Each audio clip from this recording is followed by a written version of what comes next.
تمثیل نو دیکھنے سننے اور چاہنے والوں کو اشرف زاہد سلام عرض کرتا ہے۔ ناظرین، ویڈیو کی تاخیر پر معذرت خواہ ہوں۔ اس سے پہلے کہ میں اگلی بات شروع کروں، چینل کو سبسکرائب، ویڈیو کو لائک اور بہت زیادہ پسند ہو تو یہ اپنی پسند دوسروں کو شیئر کیجیے گا۔ ایک غزل جو تازہ ہے،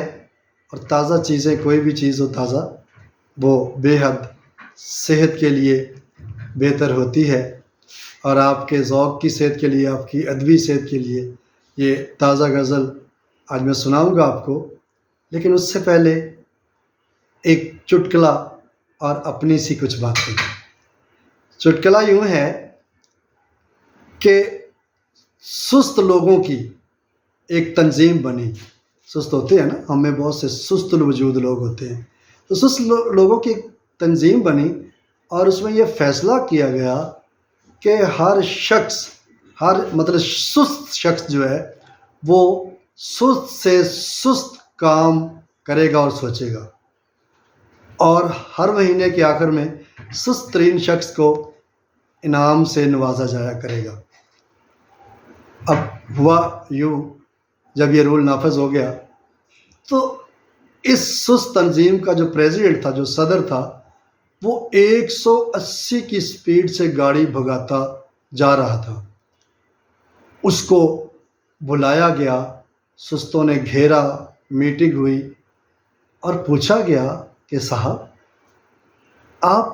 اس قدر تیزی سے گاڑی بھگا کے لے کے جا رہے ہیں 180 کی سپیڈ سے، تو یہ آپ نے خود ہی رول توڑ دیا۔ اس نے بڑی ہی سادگی سے، بڑے اطمینان سے اس نے جواب دیا، نہیں، کوئی ایسی بات نہیں ہے، وہ تو ایسکلیٹر پہ میرا پاؤں آ گیا تھا، میں نے کہا اب کیا اٹھانا ہے۔ تو بالکل اسی طرح ہمارا بھی شاید کسی ایسکلیٹر پہ پاؤں آ گیا ہوا ہے، اور جو ہم میں بے چینی ہے، بے قراری ہے، عجیب قسم کی افراتفری ہے، جس کا ہم شکار ہو چکے ہیں۔ اس ماحول میں ہمیں اندازہ ہی نہیں ہے کہ ہم کیا کر رہے ہیں اور کس سمت جا رہے ہیں۔ یہ بے مقصد، بے سبب اور بے سمت سی دوڑ، جو برق رفتاری سے ہم دوڑتے جا رہے ہیں، اور کہیں تھوڑا سا ٹھہرنے کا موقع ملتا ہے تو لگتا ہے کہ دوڑ تو ضرور ہم رہے ہیں، لیکن جہاں تھے وہیں ہیں، اس لیے کہ ہم نے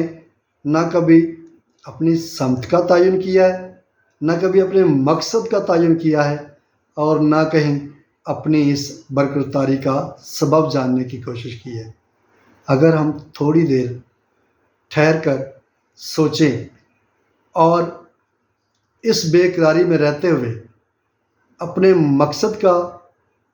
اپنی سمت کا تعین کر لیں، تو شاید یہ بے قراری اور برق رفتاری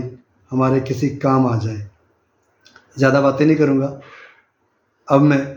آپ کی خدمت میں وہ غزل جس کا وعدہ کیا تھا، جی ہاں، تازہ غزل، وہ پیش کرتا ہوں۔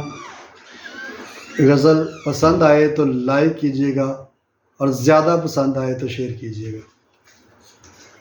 مطلب کچھ ایسے ہے: کرو محبت کی بات مجھ سے، کرو محبت کی بات مجھ سے، کہے سسکتی حیات مجھ سے، ہر اشک اپنا لبوں پہ آ کر، ہر اشک اپنا لبوں پہ آ کر، وہ جیسے چاہے سبات مجھ سے، ہر اشک اپنا لبوں پہ آ کر، وہ جیسے چاہے سبات مجھ سے، سمجھ رہا ہے وہ بات شاید، سمجھ رہا ہے وہ بات شاید، چھڑا رہا ہے جو ہاتھ مجھ سے، سمجھ رہا ہے وہ بات شاید، چھڑا رہا ہے جو ہاتھ مجھ سے، فنا کے پتھر جو پوجتا ہوں، فنا کے پتھر جو پوجتا ہوں، خفا ہے عہد حیات مجھ سے، فنا کے پتھر جو پوجتا ہوں، خفا ہے عہد حیات مجھ سے، میں اس کی باتوں میں آ گیا ہوں، میں اس کی باتوں میں آ گیا ہوں، جو کر رہا تھا نہ بات مجھ سے، میں اس کی باتوں میں آ گیا ہوں، جو کر رہا تھا نہ بات مجھ سے، مجھے چنا ہے بقا نے شاید، مجھے چنا ہے بقا نے شاید، روا ہے رسم نجات مجھ سے، مجھے بقا نے چنا ہے شاید، روا ہے رسم نجات مجھ سے۔ اور مقطع ہے، بسی ہوئی ہیں بسی ہیں اسی میں صدیاں زاہد، بسی ہیں صدیاں اسی میں زاہد، بسی ہیں صدیاں اسی میں زاہد، وہ چاہتا ہے جو ساتھ مجھ سے، بسی ہیں صدیاں اسی میں زاہد، وہ چاہتا ہے جو ساتھ مجھ سے، کرو محبت کی بات مجھ سے، کہے سسکتی حیات مجھ سے۔ بےحد شکریہ آپ سب کا، امید ہے غزل کا کوئی نہ کوئی شعر آپ کو ضرور پسند آئے گا، اور ویڈیو کو لائک کریں گے آپ،